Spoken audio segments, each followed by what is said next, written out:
O akong iwali kaninyo karon. Aniya kami.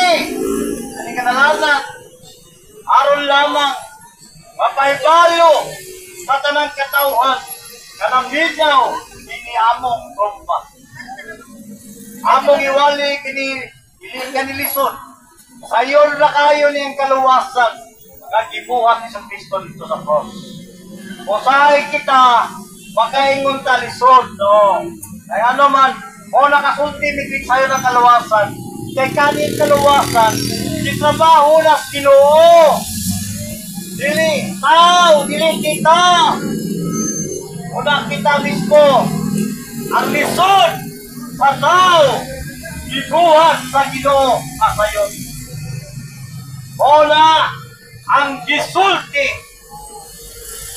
the psalmist, the author of Book of Psalms, other than King David.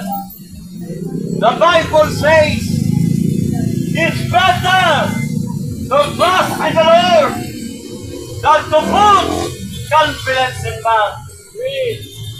Anong musalig man tas Ginoo? Kung maayo man musalig tas Ginoo, dili sa tao. Okay lang musalig sa tao, pero dili kaangay musalig kayo sa tao.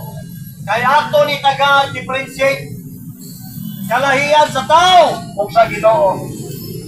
Una, ang Ginoo is a faithful God. He is merciful God. He is a loving God to us.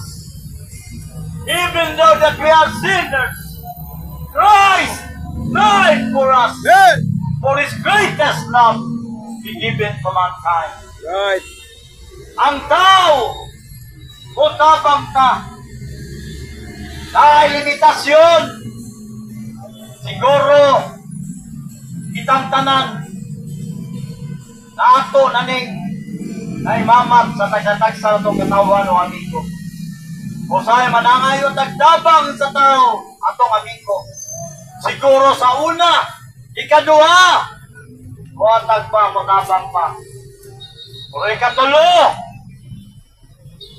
para masayod ka, na yun ay pagpugos kaniya. Sa ito pa ang tao na limitasyon, pagtabang. Pero sa Ginoo, He is limitless. Right. Wala siya'y buwan sa pagtabang na akong pangat.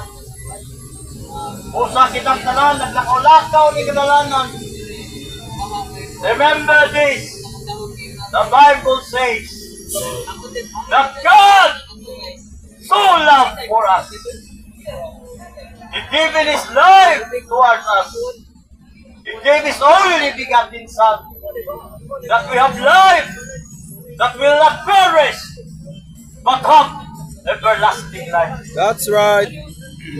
Mga higala, tiningkulon, ikaduha nga punto.